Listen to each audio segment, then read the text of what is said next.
Olá, olá, meu povo! Sejam muito bem-vindos à nossa estreia aqui no canal da Língua Preta, com o objetivo de compartilhar literatura, preferencialmente literatura preta, né, diaspóricas e africanas. E hoje a gente vai começar com o nosso livro que eu estou divulgando há dias, que é da Upile Tshala ou Tshala. Eu não sei qual é a pronúncia no inglês ou até mesmo na língua dela. Esse livro aqui, tá? Ela é uma escritora do Malawi, um país africano. E que hoje ela vive na África do Sul, tá? E esse aqui é se eu não me engano, acho que é o primeiro livro de poemas e poesias dela. E olha, esse livro, eu defino ele como autoestima e curativo, viu? Às vezes mesmo a gente compartilhando nosso sentimento ou sei lá, querendo algumas palavras, né, que nos conforte, seja ele de felicidade ou de dores, mas a gente não iríamos receber, pelo menos eu, né, eu não consegui receber tão palavras de tanto acolhimento num livro como esse aqui me ofereceu, tá? Então, é um livro que, se a gente tá se sentindo mal, principalmente mulheres e mulheres pretas, eu acho que ele é de extrema importância para você nesse momento, tá? Para que você se sinta acolhida pelas palavras que constam nesses livros aqui. Eu dividi ele em 5 partes. Eu vou dar uma colada aqui, porque eu não lembro de cabeça as 5 partes que eu dividi. Mas, primeiramente, eu defini ela, a autora, como eulírica, tá? Eu não sei se isso pode, se não pode, se tá correto, se não tá correto. Provavelmente não esteja, mas eu abro um parênteses aqui e justifico por quê, né? Que eu coloquei ela como eulírica. Ela, acredito que seja por uma licença, né? A minha justificativa é a licença poética, pra mim. E por que eulírica? Porque ela literalmente ela assume uma voz feminina. Né? Tem muitos autores que às vezes são masculinos e escrevem vozes femininas e vice-versa, autoras femininas que escrevem vozes masculinas. Só que esse não, a autora é feminina e a voz que ela assume no livro também é uma voz feminina. Então eu defini ela como eulírica. Tá, vamos lá. Na primeira parte, eu vejo que ela, a eulírica, tá? Que na aula de literatura, assim, depois a gente vai ver que a autora é diferente do eulírico, ok? Mas vamos lá.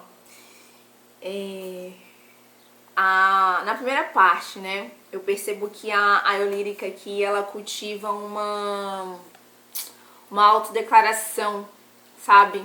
Uma autodeclaração não, desculpa, uma autocelebração para jovens e crianças, né?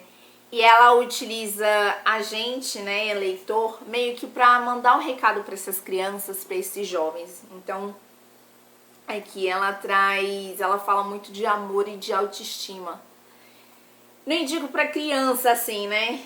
Mas assim, para adolescente, jovenzinhas assim, crianças é porque tem alguns poemas aqui que ela remete a criança. Então, mas se você quiser ler um dia, acordar e ler um poema para o seu filho ou para a sua filha daqui, eu acho essencial. Mas eu ressalto novamente que é para um público feminino, né? A segunda parte do livro, ela tá se declarando para alguém, né? Um amor de uma mulher para o seu amado. Então aqui podemos dizer que a eulírica, ela tá bem, né? Então ela faz uma declaração de amor, ela tá amando e ela faz questão de demonstrar isso pro seu amado. Então você, como leitor, você vai perceber que ela tá dizendo: meu amor, eu amo você, você me faz feliz, eu estou feliz com a tua presença, eu estou feliz com o teu lado, ao teu lado.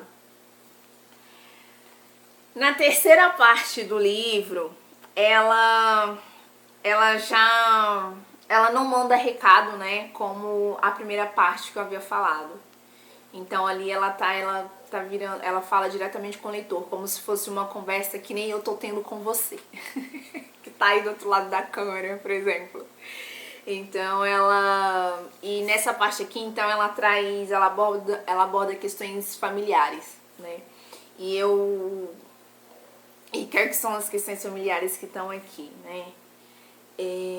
É a nossa vivência e experiências enquanto povo preto, enquanto famílias pretas que perpassam no cotidiano, né, pela consequência do racismo.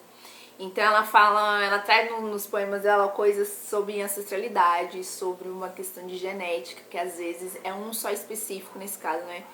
Que às vezes as nossas dores, né, muitas coisas que a gente sente e a gente não vai conseguir muitas vezes explicar porque é ancestral, né? É ancestral e está enraizado pelas consequências do racismo, tá?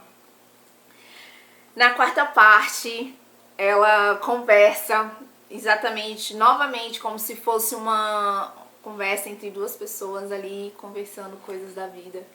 Mas aqui ela traz agora uma desilusão, né? Uma desilusão amorosa e os conflitos que ela teve nesse momento. A gente não consegue saber se seu lírica ainda ela tá com esse atual amado ou se eles terminaram. Mas a gente vê que ela tá doída. Então ela fala de dor, ela fala de coisas que ele muitas vezes poderia ter feito e não fez. E também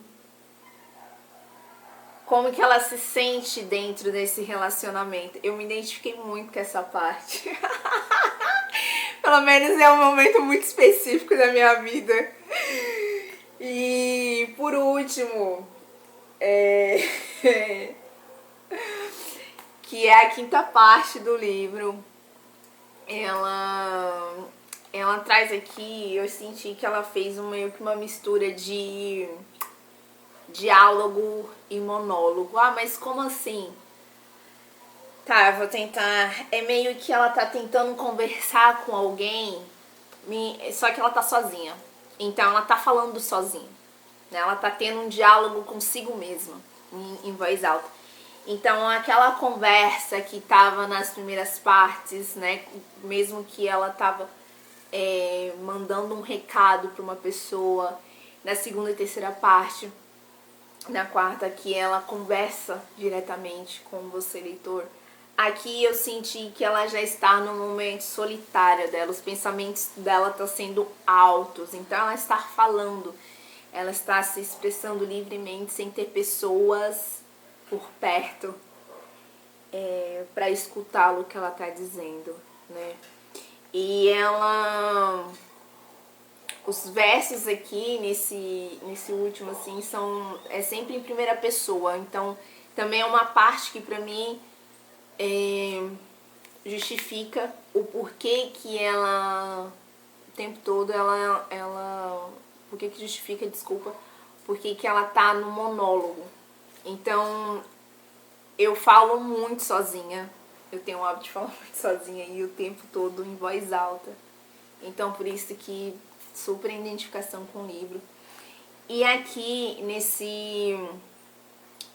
nessa última parte ela também assume uma postura de aconselhadora, né? Então ao mesmo tempo que ela se aconselha, então tá olhando, ela tá remoendo coisas, tá trazendo coisas ali da memória dela e ao mesmo tempo ela tá ali no conselho. Então ela sempre tenta, não, é um diálogo consigo mesmo, né? Quem já teve diálogo consigo mesmo, a gente sempre tenta ver coisas boas e coisas ruins que a gente fez. E a gente sempre tenta, tipo, falar, não vou fazer. Sempre nos aconselhar de uma forma que nós mesmos não vai a repetir.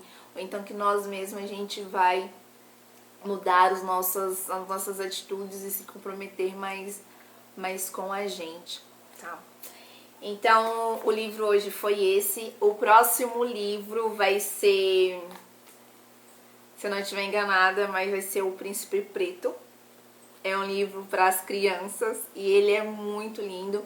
Ele já foi apresentado como peça teatral. Aliás, eu acho que ele foi inscrito como peça teatral e depois ele foi transformado numa literatura infantil.